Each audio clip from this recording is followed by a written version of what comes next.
Hello and welcome back to the darkest side of spirituality, and it's about competition within the community. So a little bit of a nervous twitch there. I've done readers, so psychics, mediums, tarot readers, etc. So I'm now doing retail. Okay, now I'm not a retailer myself. Okay, I do sell wands, but I don't sell them directly through myself. So I've got a little bit of kind of experience, but this is more about the people that I know. So within the spiritual community, you have retailers and they'll sell lots of different items. You know, probably the ones that people are most familiar with is things like crystals. Now, there's been a little bit of an influx recently whereby people are, for want of a better phrase, knocking off other people's products, and it's wrong. Okay, so let's use candles as an example. So say for example, you do this candle and it's or range of candles and it's really popular. Okay, there's a little bit of an issue with people kind of knocking them off, for want of a better phrase. Now, if you want to make candles, that is perfectly fine. Okay, candles have been around for eons and centuries. Okay, but don't copy what somebody else is doing. It's wrong, it's pathetic, and you need to get a bit more creativity in your life. Okay, if you're going to create a product, then please find your own style. Okay, so for me, for example, I've not had it, so don't get me wrong, but if somebody decided that they were going to kind of rob how I make wands, I've never seen anybody do wands like mine, so you know, and I used to do them years ago. Okay, it was urban Warlock wands, and then I changed it to healing when I started doing holistic therapies and started to get into my mediumship and stuff like that. So I have been doing it for years. If somebody decides to knock off my wands or do something very similar, that's perfectly fine. However, I'm a witch and I bless and enchant my wands. They are very powerful, and in certain circumstances they can be used as a bit of a weapon, and I don't mean a weapon for bad, I mean a weapon for good. Okay, I do, bar one wand that I've recently made, I do bless them so that they can't be used for bad intentions. Okay, so if you want to buy one because you want to do dark magic, it ain't fucking happening. Yeah, so mine have magic installed in them. Okay, if somebody comes along, okay, and they're a spiritualist, because I'm a witch first, but I'm in the spiritualist community and have those views, it's just going to be a stick. And it's going to be a decorative item, and it's not going to be worth buying, to be honest with you. So, yeah.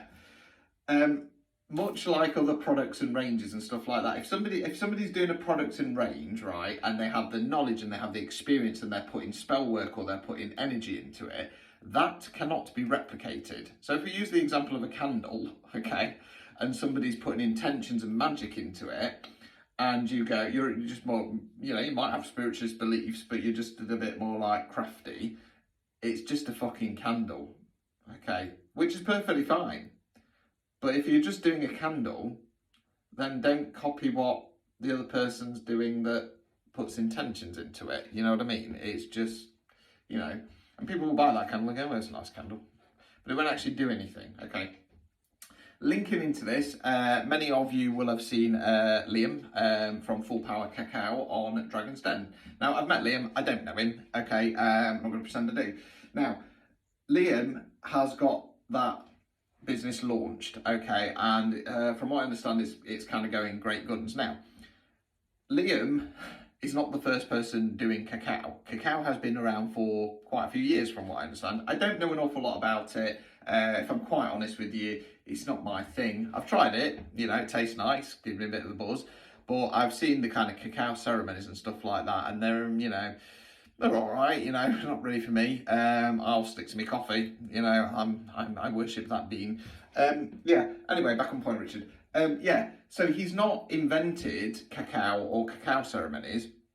What he has done, he has branded it. He has done it in his own style, okay, and he offers something different, okay, and that is what is going to sell. Now, I guarantee, I mean, there are lots of people doing cacao ceremonies, there's lots of people selling cacao, okay, and that's perfectly fine because they're doing it in their own way.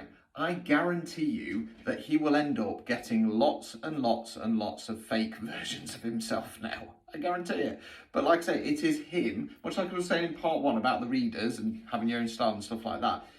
It is also the person that sells the product. Okay, personality sells. People want the story. People want to invest in who you are as a person. And if you come along and go, right, I'm gonna start selling cacao and I'm gonna put some, high beat music on and stuff like that, it won't work. Okay, I don't know a lot about cacao, but from what I understand is, again, you have to kind of like bless it and do rituals and stuff like that to put enhanced energy into it. And if you're just buying it and, getting all hyped up, it doesn't work the same. Okay, it doesn't work the same. Finally, let's touch on crystals, because they're obviously very, very popular, especially in the world that I live in. Now, there are an awful lot of crystal sellers and the market is extremely competitive. Now, if you're not in this world, the two hardest trades, if you want to call it that, to get onto events is being a reader and being a crystal seller. Because there's lots of us, you know what I mean? Spaces are limited. Now, with crystals, I don't really know a lot about crystals whatsoever. I like what I'm drawn to, and I don't really question it outside of that because I don't have the knowledge. It's not something that I want to go into. It's not something that I want to be very learned on. I'm very happy for people who are to kind of go, oh, you need this, or let me give you this because your energies are saying this. Okay, and I'm happy to do that. The problem is that there are an awful lot of people out there currently selling crystals who do not have the knowledge. They are doing it simply because they go, crystals are popular, I'm going to sell them to make some money. Okay. The problem is, again, if you're at an event or if you're in this community, there are people who are into it, and there are people who understand that crystals have different properties, different kind of healing properties, different energetic properties, okay? And if somebody comes up to you and asks you a question and you get it wrong, A, you're going to be selling them the wrong thing, and, at the end of the day, we're here to help people.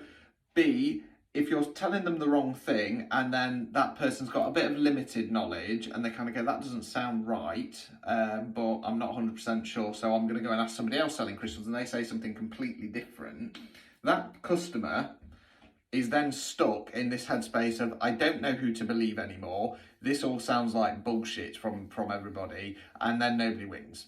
Okay, nobody wins. The client doesn't win because they don't get what they've come for.